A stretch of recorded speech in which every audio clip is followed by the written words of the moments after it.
Welcome to LendingCon 2024 podcast, your go-to source for everything lending related. I'm your host, Dan. And I'm Jim, and we're thrilled to be your guides through the exciting world of LendingCon, the Hospitality Investment Development and Lending Conference. That's right. Whether you're a seasoned professional or just dipping your toes into the lending pool, LendingCon is an event you can't afford to miss.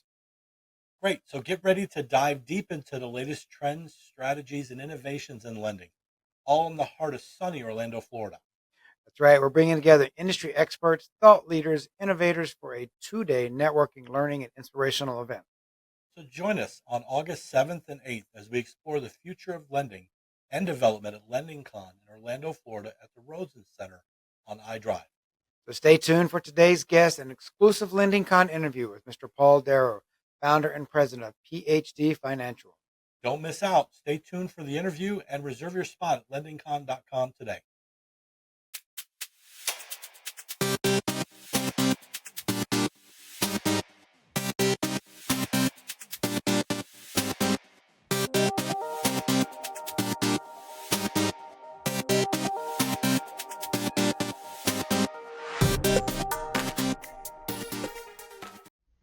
And welcome back. And good afternoon, Paul. We're glad you're able to join us for LendingCon 2024 podcast. We're delighted that you're here. Well, thank you for having me. I've been involved with LendingCon since it started, and it's a great organization, and we appreciate being a part of it. Well, thank you so much for carving out some time. I know you're a very busy man, and we know who you are. But for our listeners' benefit, can you sort of tell us a little bit about who you are, the role you play in the banking and investing world? Sure. I developed PhD Financial a decade or so ago. I've been in the finance business for close to 40 years, and we've been very successful in helping hoteliers fund, refinance, new build construction, in a variety of different loan products, depending on their situation. So we're kind of a full service organization. We can help you with not only your loans, but with your purchases or your sales, or helping you when you do sell, um, avoid capital gains taxes through an alternative to a 1031 exchange. For those of you who don't know what they are, a 1031 exchange is a method to take all of the money that comes out of your sale and roll it into a like kind property. You only have 45 days to locate a property and 180 days to close that loan. We can get into deferred sales trust a little later on in the conversation, but we do all of those things, whether it be franchise negotiations to help you save money on your franchise agreement, whether it's negotiating for a purchase or a sale, financing your purchase, financing your new build, whatever you might need in the hotel business, we help you with. We help you with your insurance. We help you with your licensing. So we pretty much do everything from soup to nuts as far as whatever a hotelier may need. So, what is the state right now of financing? We know there's a lot of news about primes and this, that, and the other. What's the state right now? It's been better. It seems like nothing's easy anymore, and it only gets harder every day. There is money available, but and there's various different types of loan products available. Uh, the problem really today is there are many banks that are on the verge of collapse, and it's really tightened up underwriting. And whether hotels are hard to finance even in good times, but the amount of bank failure that's coming up is pretty significant. I think the Fed has put a watch on about 100 or so banks. Um, so that's not a good thing for the business. However, there are still conventional banks that'll loan and bridge loans, but the credit criteria is a lot more stringent. It used to be that on a conventional loan you could do it with 20% down. Now it's 35 to 40% equity you need to put into a deal. On a bridge loan, well, first of all, they were always expensive. Now they're even more expensive. But the bridge lenders create their own values. It's not like you give them an appraisal and they'll accept that value. They create their own value. And when they come and look at your property, they're only going to appraise it probably at 65 or 70% of what its real value is. and then they'll loan you 70% of that. So it's not enough. It's generally not enough money to accomplish the goals of the hotelier, and it's very expensive. We're looking at 14, 15% interest rates today. Of course, it's interest only, and it doesn't last that long. But if you need it, you can get it as long as it pencils out. SBA loans, which are generally used for most of the types of properties, limited service properties that are being bought through the LendingCon audience, have become also tighter but doable. We just closed a loan for somebody at about 8% down. I'm talking about his down payment was 8%, and we got him some money back out of working capital in that loan. So he may have only been in for 5% equity. So there are creative ways to do it. Um, and and there's also, if you need more money, there's an SBA Green product, which doesn't affect your SBA limits. 7A loans have a $5 million limit. That's all you can borrow. It doesn't matter if it's one deal or multiple deals. You get capped out at $5 million. But under SBA Green, it doesn't affect your cap, and you can borrow a lot more money. There's relaxed affiliation rules. The affiliation rules used to be that in your family, if five people owned five different properties and you were affiliated, all of you combined can't be more than $5 million. So now they've relaxed some of those rules, and it's easier now to kind of separate out the properties and their partnership interests. You could have a property with a partner. You only own this one property, but he has 20 properties, and all of those affiliates would count. So it made it very difficult to borrow very much money out of the SBA. If you had one property and you want to borrow $5 million and you had no other complications, you could do that. We're pretty good at fixing the complications. So we close a lot of loans and still are. We closed a loan Monday. We closed two last week, and we have a bunch in the pipeline. But part of the interesting part of lending is that because of the way banks function, which probably hasn't changed in 100 years, by the way, they're very antiquated. Some of these banks still require, handwritten signatures. They won't accept online stuff. So there's FedExing going back and forth with paper. It's like it's 1950. So that's something that still needs to be worked on the banking side of things, especially when you have three or four guarantors and they're all in different states, and you have to do mobile notaries to get things closed, and then you have three different packages coming in back to the title company that has to figure it all out. So closings have become really complicated. The amount of new regulations that have come in are significant. Some of it's made it easier, but for the most part, when the government's involved, it only gets more difficult. It never gets easier. Right. So as an example, last year, the last quarter of last year and the first quarter of this year, the USDA, which we do a lot of USD funding, if you're in a rural location, you have less than 50,000 people in your town, and you want to buy or build a hotel, you can use the U.S. Department of Agriculture loan. It's meant for rural communities, but they weren't funded. So while they wanted to write loans, they had no money. The government didn't fund. The only thing the government funded when they talk about government funding or closing is they keep paying all the people. All of the employees still get paid, but none of the it's a crazy situation, right? Everybody's getting paid, but they won't loan you any money because they don't have any. But this year it did eventually get funded. However, they're running out of money really quick because they had such a backlog because of 6 months of no lending. They weren't given any more money than they would ordinarily be given, but they have a 6 month backlog to overcome. So what that meant was the loans that were in the queue got funded, and if you put a new loan in, the chances of getting funded are not 100%, even though it's all approved. So that was a USDA problem, and that happened, as I said, the last quarter of last year and the first quarter of this year. Excuse me. Wow, that's a lot there. That's not getting paid, and Well, a lot of hoops to jump through. It sounds a like. lot of hoops, and even one of the things is that for the life of me, and I've been doing this a long time, I don't understand how anyone goes to get a loan by themselves to a lender, a bank, or through an SBA program, 7A, 504, whatever. It's so complicated, and you need so much information. You just can't send your tax returns to a bank because the bank will never tell you what's wrong, right? They'll just say, forget it, you're denied, Something's and wrong. that's that.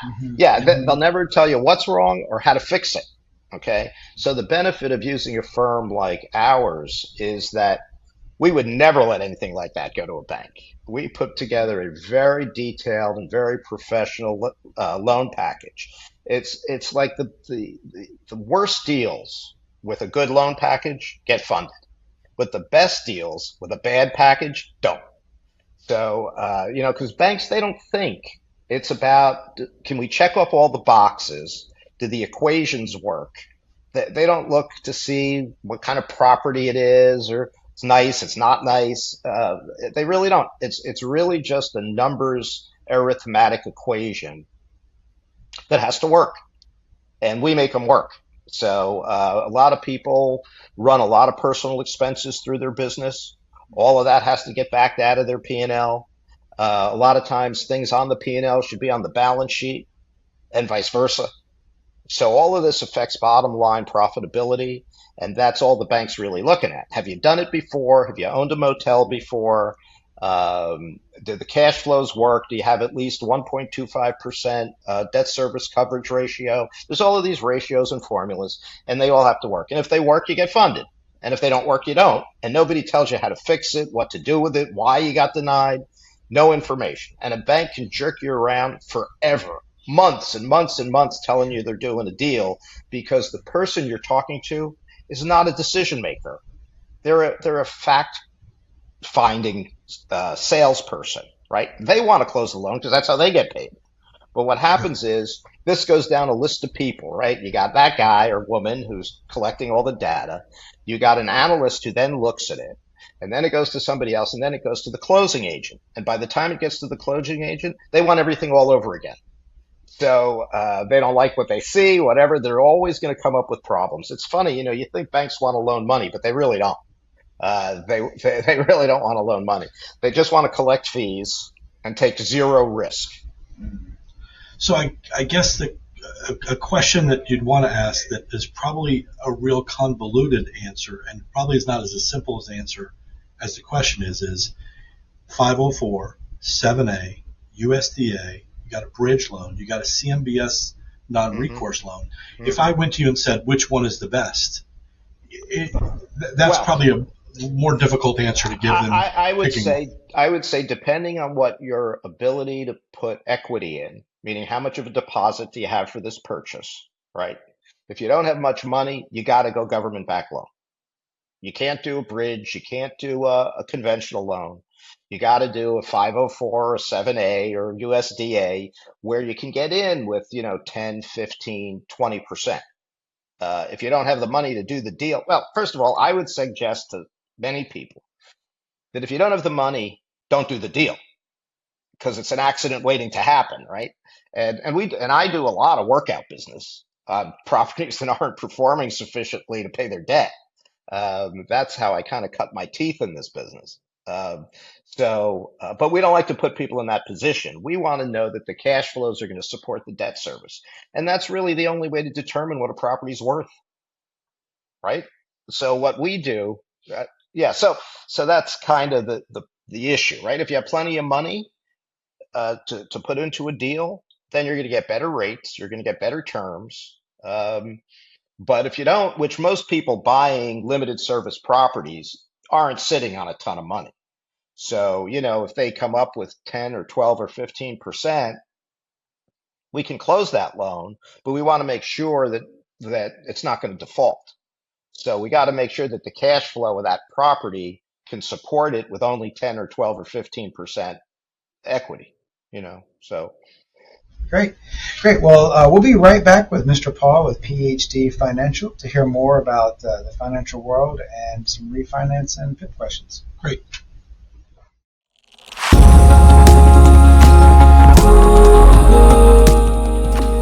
This podcast brought to you by IHRMC, the go-to hospitality management company in Orlando, Florida, and the power behind LendingCon 2020.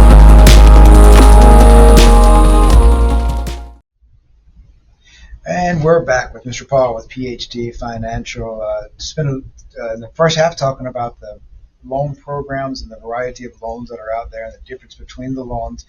And so as far as the different loans go, spent time talking about new builds and purchasing of properties and all of that. Let's say I already own a property and I want to look at refinancing. Maybe I started out with a different broker, a different loan, and now I've gotten more money or less money or whatever happens to be. What about refinancing? How do you guys work with refinancing?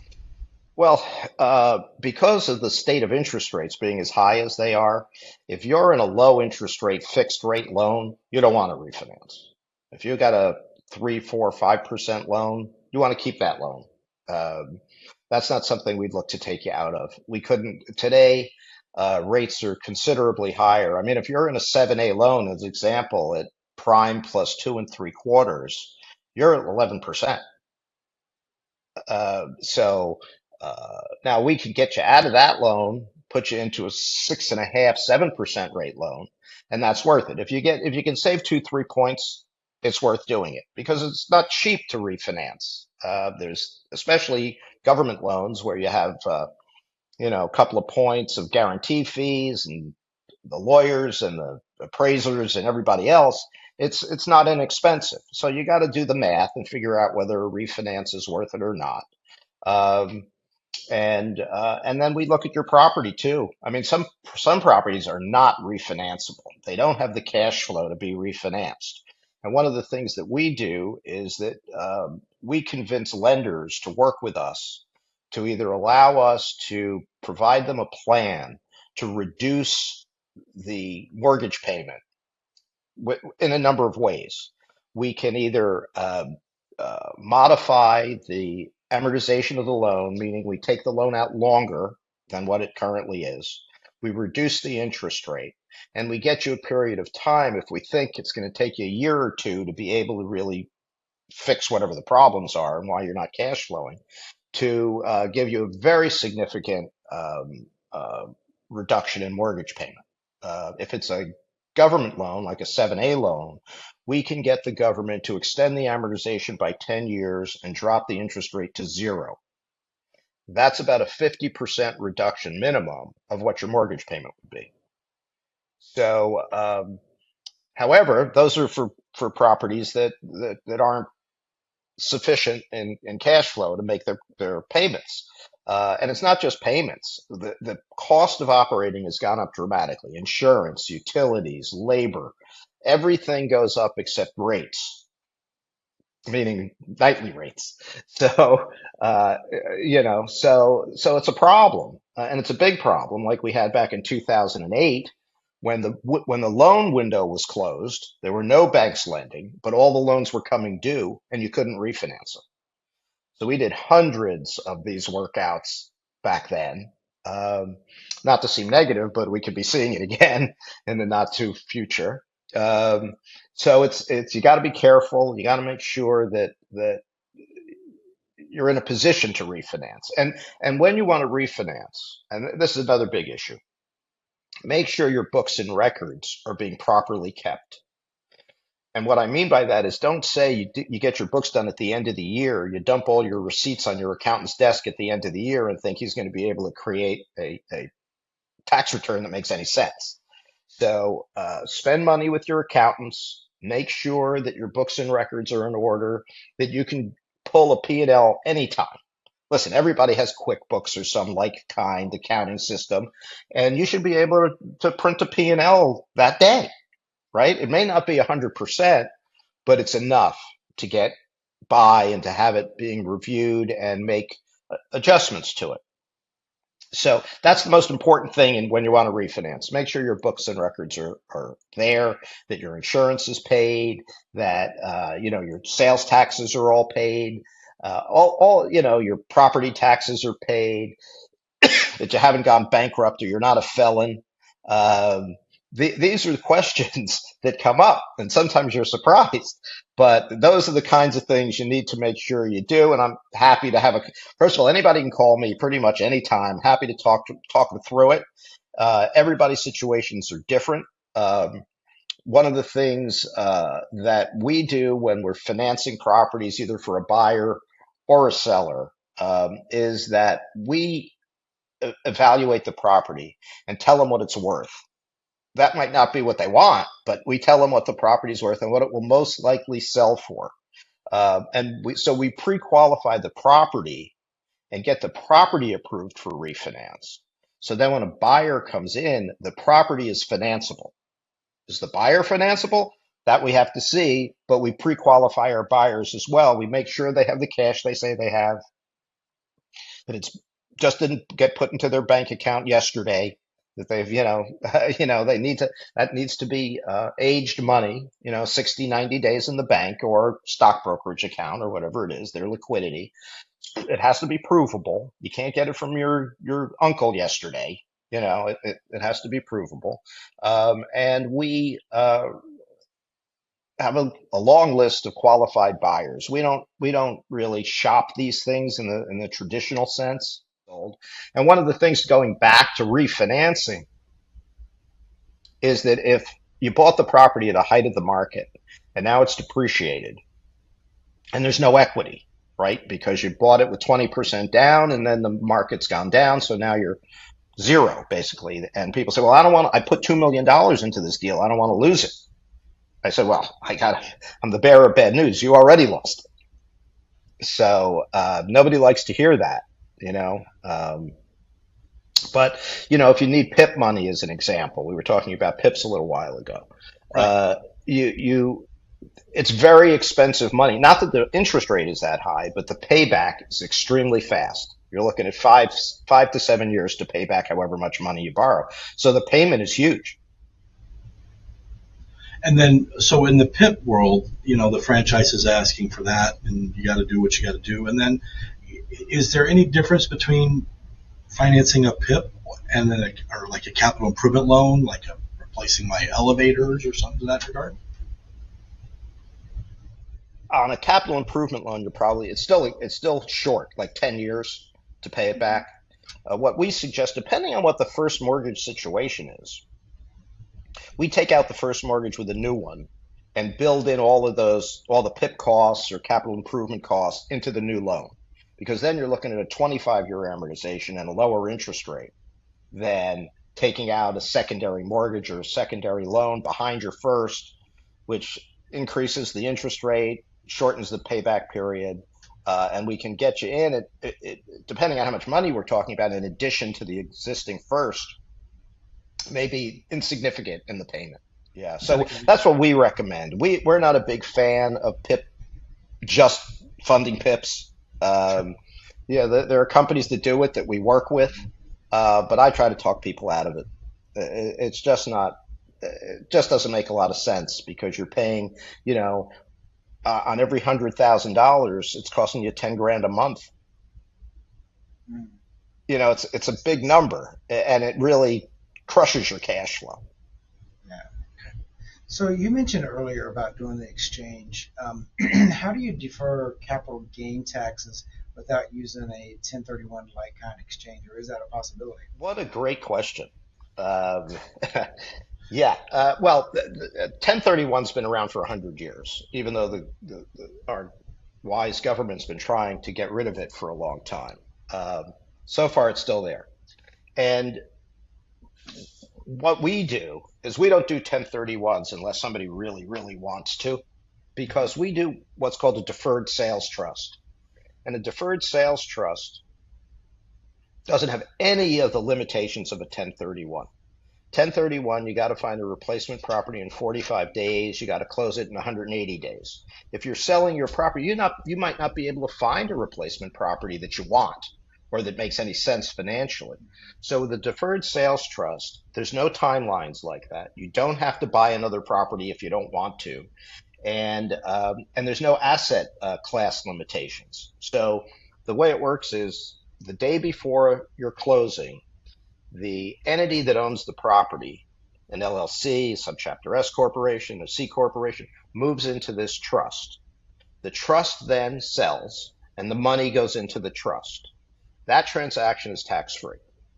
What's better than that is the money that's earned in the trust. Let's say you don't want to buy another hotel, you want to retire, right? And you have $2 million going into this trust. The income on that $2 million within the trust is tax free. And what we do is we set you up so that if you were to buy another business, you don't have to spend all $2 million. You can spend 500,000 or a million or whatever it costs, and we'll finance it within the trust. So the trust can have debt as well as equity. And then the beauty of it, it's really an amazing thing because you start out with 25% more money because you're not paying the taxes. The income on that money is tax free. You can do pretty much anything you want with the money. You want to go buy another piece of property, you can do it. You want to leave it in the stock market, you can do it. You want to buy gold, you can do it. You want to buy yourself a house, you can do it. You want to go buy yourself a Lamborghini because you feel like you earned it, you can do it.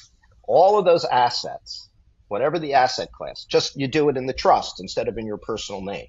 But whatever you can do personally, you can do within the trust.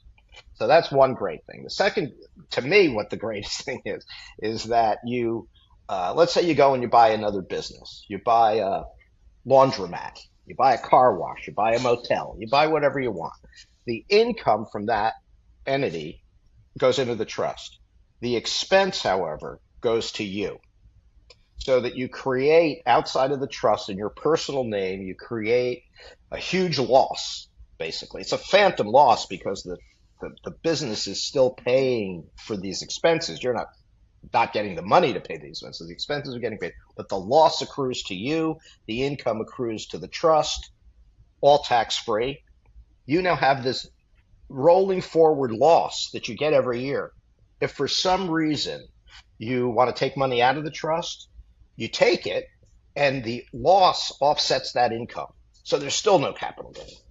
Oh, wow.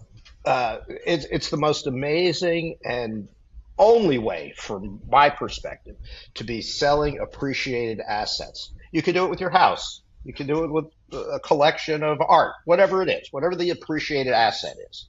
You can do it with your stock market. You can do it with your 401k. You can move your 401k into a deferred sales trust and not have to pay any taxes when you take the money. Wow, I didn't know that. having So, that knowledge base is, I guess having your tenure in the industry has allowed you to be able to well, know those loopholes. yeah, and it's just a great way to buy and sell property, Nice. and it gives you maximum flexibility, absolute maximum flexibility. And the other nice part about it is it's never been overturned by the IRS, and it's been tested. 1041s, 40% of them get denied. And you know what happens when it gets denied? Not only do you owe the taxes, but all the penalties and interest and everything else. And it's because it's technical, right? It's not so much that it was a bad idea, but it's technical, and a lot of them get knocked out. And we've never had one of these get overturned. So it's really a great thing. And anybody that's looking to sell an appreciated property, or the reverse, right? It's a loser. You want to get out of it. Either way, we'll make sure it happens effectively. That's pretty much how in short term. Believe me, there's a lot more. Plus, with the deferred sales trust, we do another trust inside of the trust to protect all your assets. So it's impossible if you get sued or anything for anybody to get to it, and it helps in your estate plan, because this money would then move to your beneficiaries without any taxable consequence. So it's truly an amazing thing, and people that are thinking of selling should definitely give us a call because we can be very helpful with that. And So the last thing that I wanted to mention is the restructure part of the business, because as interest rates have doubled basically for people, and they go from a 5% loan to a 10, 11% loan, the margins aren't that great in these motels. So that could really wipe out all the profit just because of an interest rate adjustment. And most of these loans, if you did them conventionally, they're 5-year loans. And it used to be in the old days, 5 years, the bank would just roll it for another 5 years. Those days are gone and they're not coming back. Um, so it's really important for people to keep good books and records. Um, they need to not put their head in the sand. Indians in particular are extremely optimistic people. I've been involved with AHOA and LendingCon now for decades. And I can tell you that these are the most optimistic people I've ever met in my whole life. The world could be crumbling around them, and they think, tomorrow it should all work out. Mhm. But it doesn't always.